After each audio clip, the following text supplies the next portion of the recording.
दोस्तों, एक 50 साल का युवक जो कि कबाड़ी का काम किया करता था, मैला कुचैला कपड़े पहने हुए अपने कबाड़ खाने पे बैठा था, तभी उसके सामने दो लड़कियां आती हैं, जो कि काफी खूबसूरत सूट बूट पहने हुए, लैपटॉप लिए हुए, बैग लिए हुए, रजिस्टर लिए हुए आती हैं और उससे कहती हैं कि सर, हम नेटवर्किंग का काम करते हैं।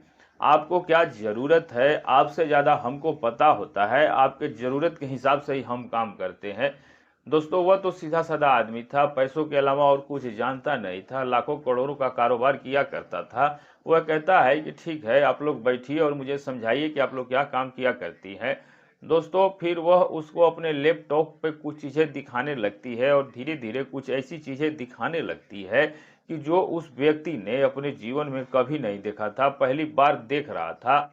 और दोस्तों, वे सब चीज़ें देखने के बाद वह रोमांचित हो जाता है। लड़कियां जो है उसको देखती हैं तो कहती हैं कि सर, जो भी आप चाहेंगे आपको मिल जाएगा, बस आपको हाँ करने की आवश्यकता है। और दोस्तों, कुछ ऐसी उसमें तस्वीरें होती हैं जिसको देख करके उस व्यक्ति के माथे पे पसीना छूटने लगता है और वह कहती है कि क्या बात कह रही हो, जो मुझे चाहती है सब मिल सकता है। वो लड़की का कहती है जी सर, सब कुछ मिल सकता है। और उसके बाद जो कुछ होता है ये बहुत ही रोमांचक कहानी है, आइए जानते हैं वीडियो में। लेकिन आगे बढ़ने से पहले आपसे वही है कि चैनल को लाइक और वीडियो को सब्सक्राइब जरूर कर दीजिएगा। दोस्तों, ये कहानी है उत्तर प्रदेश के औद्योगिक नगरी कानपुर की। कानपुर में एक व्यक्ति जिसका नाम चुनी लाल होता है, कबाड़ी का काम किया करता था, लाखों करोड़ों का कारोबार था। एक बहुत बड़ा सा गोदाम था और अपने गोदाम पर ही वो बैठा हुआ था। चुनी लाल के पास धन दौलत की कोई कमी नहीं थी, परिवार में 4 बच्चे थे, बड़ी बेटी की शादी भी होने वाली थी। लेकिन एक सबसे बड़ी जो कमी थी वो खलती थी परिवार से दूरी, क्योंकि दोस्तों जिस गोदाम पे वो बैठते थे चारों तरफ कबाड़ था, सड़े गले सामान थे, बदबू आती थी और इसीलिए ना तो उनकी पत्नी वहां पर आती थी, ना ही बच्चे वहां पे आते थे।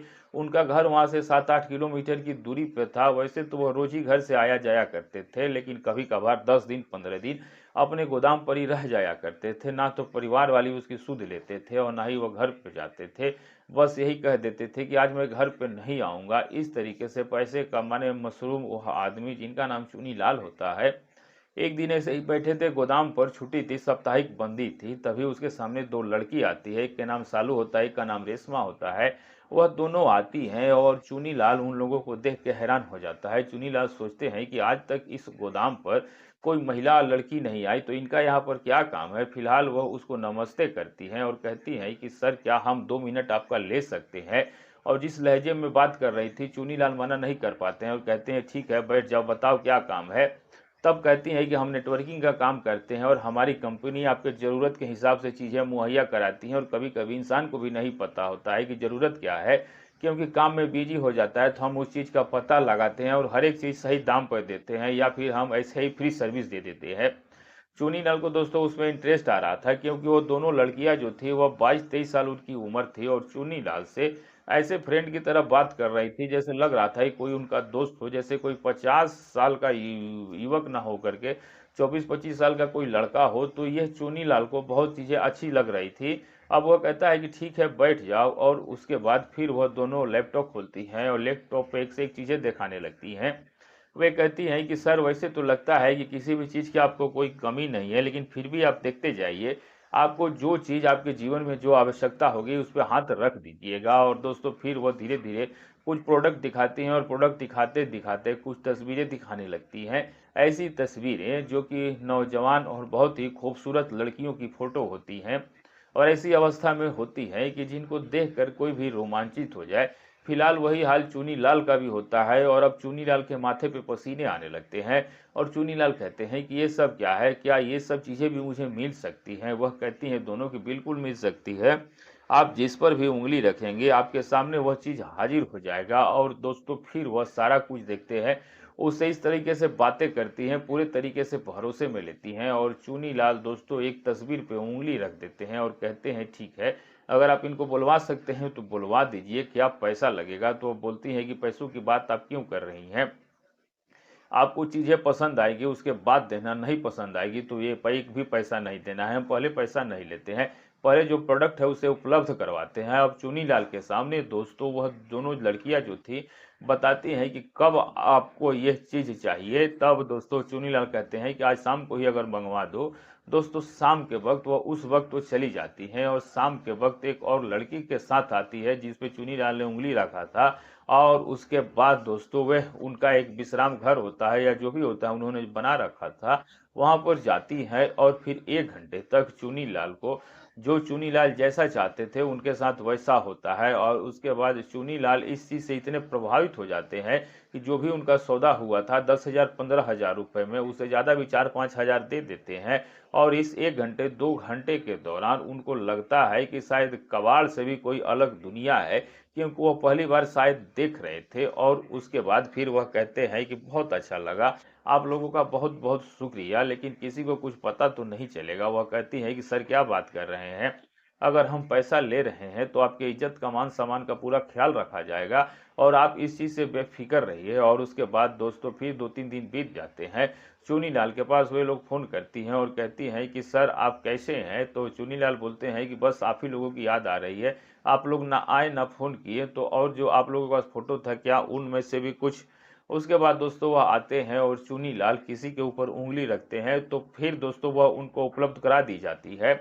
और इस तरीके से दोस्तों चुनीलाल के जीवन में एक भूचाल सा आ जाता है, तूफान सा आ जाता है, तूफानी करने लगते हैं। और इस तरीके से अब चुनीलाल के साथ ऐसा चलने लगता है और वे एक अलग दुनिया में मसलूब हो जाते हैं। धन दौलत की कोई कमी नहीं थी, इसके पीछे वो लाखों करोड़ों खर्च करने के लिए भी तैयार थे। और जो ये लोग जो थे, जो इनके पास रेशमा और जो सालू थी, इनकी भी दोस्तों कहानी कुछ ऐसी थी कि यह लखनऊ में ऑर्केस्ट्रा पार्टियां चलाया करती थी। और इस तरीके से तकरीबन 20-25 लड़कियां इनके संपर्क में होती हैं, जो कि एक रात अगर डांस करती थी तो 1000-2000 पाती थी। तो ये लोग जो है उसको ऐसी सर्विस के लिए 15-10,000 5,000 का लालच देती हैं और कहती हैं कि जब आपको कहा जाएगा तुरंत आपको उपलब्ध होना होगा। तो उसमें जो भी खूबसूरत थी और जो भी इच्छुक होती हैं सारे तो नहीं करते, लेकिन 15-20 लड़कियां जो हैं अपना नाम लिखवाती हैं, बाकायदा फोटो खिंचवाती हैं, नंबर देती हैं। और ये दोनों जो है उसका लीडर बन के लखनऊ से कानपुर जाती हैं, क्योंकि कानपुर में बड़े बड़े बिजनेसमैन, उद्योगपति, तमाम ऐसे धनाढ्य व्यक्ति जिसे ये लोग संपर्क करती हैं और कुछ लोगों के साथ ऐसा ही करती है, इसमें कामयाब भी हो जाती है। लेकिन जितना चुनीलाल इसमें फंस जाते हैं या फिर जितना चुनीलाल को इसमें इंटरेस्ट आता है दोस्तों, उस उनको और किसी में नहीं आता। कुछ लोग लाख 2 लाख खर्च करके हाथ जोड़ लेते हैं। लेकिन दोस्तों चूनीलाल का 1 साल बीत गया, उनका मन नहीं भरा और 20 से 25 फोटो पे उन्होंने हाथ रखा और ये सारे लोग उनको उपलब्ध कराए गए, क्योंकि ये लोग लखनऊ से इन सभी लोगों को लेकर कानपुर आ जाते हैं और इधर उधर ग्रुप में वो लोग रूम पे किराए पे कमरा लेकर रहने लगती हैं। और फिर यही सब उनका काम होता है। और चूनीलाल को दोस्तों जहाँ जब भी वह कहते थे उनको वह चीज़ उपलब्ध करा दी जाती थी। यहाँ तक कि खुद रेशमा और सालू जो थी उन्होंने भी उनके साथ समय बिताया और उसके एवज में उन्होंने बहुत मोटी रकम उपलब्ध दी। और 1 साल में तकरीबन 1 से 1.5 करोड़ रुपए चुनीलाल ने अपने इस आलीशान जिंदगी के पीछे फूंक दिया। लेकिन दोस्तों 1 साल के बाद यह 2023 का मामला है। 2024 जब आ जाता है, 2025 के आसपास उनकी एक बेटी की शादी होनी थी और बेटी की शादी जो थी वो बहुत महंगी शादी थी। उसमें तकरीबन 60-70 लाख रुपए खर्च होने थे। और दोस्तों जो जो उनका सारा जमा पूंजी था वो रेशमा और सालू के पीछे खर्च कर चुके थे। तो अब वो अपने रिश्तेदारों से या फिर जो काम करते थे, बिजनेस करते थे, उनसे वो पैसा मांगने लगते हैं। तो सभी लोग हैरान हो जाते हैं कि जो चुनीलाल लोगों को पैसा दिया करते थे, आज उनको पैसा की क्या आवश्यकता पड़ गई, क्या ऐसा हो गया, कौन सा ऐसा उनका बिजनेस में नुकसान हो गया कि वो अपनी बेटी की शादी के लिए कर्जा ढूंढ रहे हैं। और ये बात जब उनकी पत्नी को पता चली तब उनको होश आया। और फिर जब वो आकर चुनीलाल से पूछती है क्या बात हो गई, तो वो कहती है कि बिजनेस में घाटा हो गया, महंगे में सामान लिया था और सस्ते में बेचना पड़ा, इसीलिए पैसों की आवश्यकता पड़ गई है। जबकि वो पत्नी अच्छे तरीके से जानती थी कि उनके पास इतने पैसे थे कि बेटी की शादी के लिए कहीं से पैसे लेने की आवश्यकता नहीं थी। लेकिन जब वह पता लगाने लगती है तभी वहां पे काम करने वाले कुछ लोग जो थे वह जानते थे। वह चुनीलाल की पत्नी से कह देते हैं कि आंटी अंकल जी तो आजकल कहीं और बिजी रहते हैं, आप लोग तो इनका सुध ही नहीं लेते हैं, ध्यान ही नहीं देते हैं कि यह क्या कर रहे हैं क्या नहीं कर रहे हैं। और दोस्तों धीरे धीरे आखिरकार चुनीलाल के सारे कारनामों का पता उनके परिवार वालों को चल जाता है। फिर दोस्तों पुलिसिया कार्रवाई करते हैं जिसमें रेशमा और सालू पकड़ी जाती है और उसके बाद दोस्तों फिर ये सारे मामले का खुलासा होता है कि किस तरीके से उन लोगों ने चुनी लाल को जो चाहते थे वह मुहैया कराई और उसके बदले में उन्होंने उसे कंगाल कर दिया, बहुत सारे पैसे उससे ऐंठ लिए और उसके बाद ये हुआ कि उस पर क्या कार्रवाई होनी चाहिए।